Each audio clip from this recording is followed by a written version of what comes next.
జై Shriram. Welcome to Monica Shankara YouTube channel. రేపంటే నీ అంగీకారం లేకుండానే నీ శరీరాన్ని వాడుకుంటాను అని చెప్పడం. ఎందుకంటే బలం ఉంది కదా, ఎద్దుకు దున్నపోతుకు కూడా బాగానే బలం ఉంటుంది. ఢిల్లీలో జరిగిన నిర్భయ జ్యోతి సింగ్ గ్యాంగ్ రేప్. ఆ అమ్మాయి ఠాకూర్ కులస్తురాలు.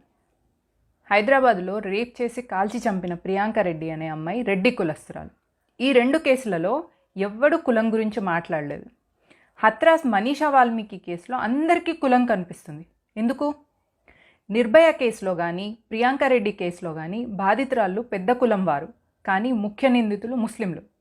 నిర్భయ కేసులో జువెనైల్ అని అంటే 18 సంవత్సరాలు నిండలేదని చెప్పి ఒక నిందితుడిని వదిలేశారు.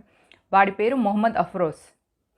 వీర్యం శాంపిల్ దొరికితే పోలీసులకు పట్టుపడతామని ఆ అమ్మాయి జననాంగాలలో రాడ్ పెట్టి మరీ పేగులు బయటికి తీశాడు వీడు. జువెనైల్, వాడిని వదిలేసి మిగతా వారికి శిక్ష వేశారు. రేప్ చేయగలిగాక ఇంకా వయసుతో సంబంధం ఏంటి? క్రైమ్ని తుడిచేంత తెలివి ఉందంటే వాడు జువెనైల్ ఎలా అవుతాడు? అసలు వాళ్ళకి డేట్ ఆఫ్ బర్త్లు సరిగ్గా ఉంటాయా? 1-2 సంతానం ఉంటే ఏ సంవత్సరం పుట్టారో కరెక్ట్గా చెప్పొచ్చు. ప్రియాంక రెడ్డి కేసులో ముఖ్య నిందితుడు మొహమ్మద్ పాషా. ఈ కేసులో మొత్తం ముస్లిం సమాజాన్ని తప్పుపట్టే దమ్ము లేనప్పుడు హత్రాస్ మనీషా వాల్మీకి కేసులో దళిత మహిళ అని చెప్పి, జై భీమ్ అని చెప్పి, అగ్రకులాల వాళ్ళు దళితులని, దళిత అమ్మాయిల మీద అత్యాచారాలు చేస్తున్నారని హెడ్డింగ్స్ పెట్టే హక్కు ఎవడిచ్చాడు మీకు? పిచ్చి పిచ్చి హెడ్డింగ్లు పెట్టి మొత్తం హిందువుల్ని ఎందుకు టార్గెట్ చేస్తున్నారు? టేక్ లక్ష్మి SC/ST సామాజిక వర్గానికి చెందిన స్త్రీ. రేపిస్టులు షేక్ బాబు, షేక్ షోబుద్దీన్, షేక్ ముగ్ధం.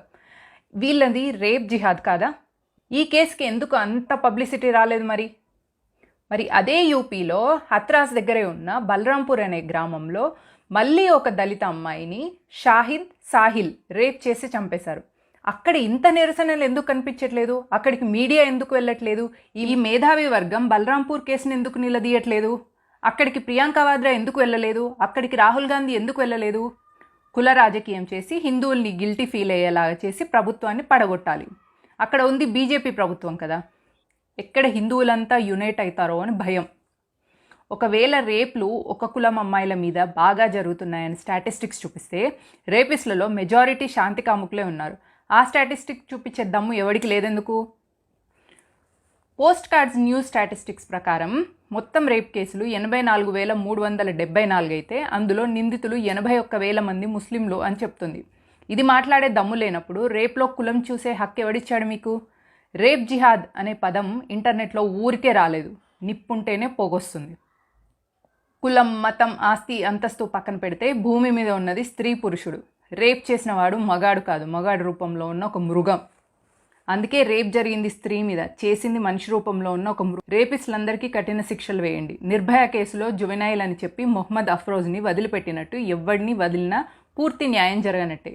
అసలు నిర్భయ కేసులో మొహమ్మద్ అఫ్రోజ్ని వదిలిపెట్టేసి వాడిని రీహాబిలిటేషన్ సెంటర్ కింద, రీహాబిలిటేషన్ యాక్టివిటీస్ కింద వాడికి ట్యాక్స్ పేయర్స్కి లక్షల డబ్బులు వాడి మీద ఖర్చు పెడుతున్నారు. అంటే నిర్భయ జ్యోతి సింగ్కి సరైన న్యాయం జరగలేదు అని అన్నట్టు. ప్రియాంక రెడ్డి కేసులో తప్ప ఇంతవరకు ఏ రేప్ కేసులో 100% జస్టిస్ రాలేదనే చెప్పాలి. కఠినమైన చట్టాలు పెట్టండి, దోషుల్ని శిక్షించండి, ఆడపిల్లల్ని కాపాడండి. రేపిస్ట్ మతం చూసే దమ్ము లేనప్పుడు రేపైన అమ్మాయి కులం చూసే హక్కు ఎవడిచ్చాడు? మనం కాపాడేది అమ్మాయిని కాదు, ఒక బిడ్డను కని మోసే గర్భాన్ని.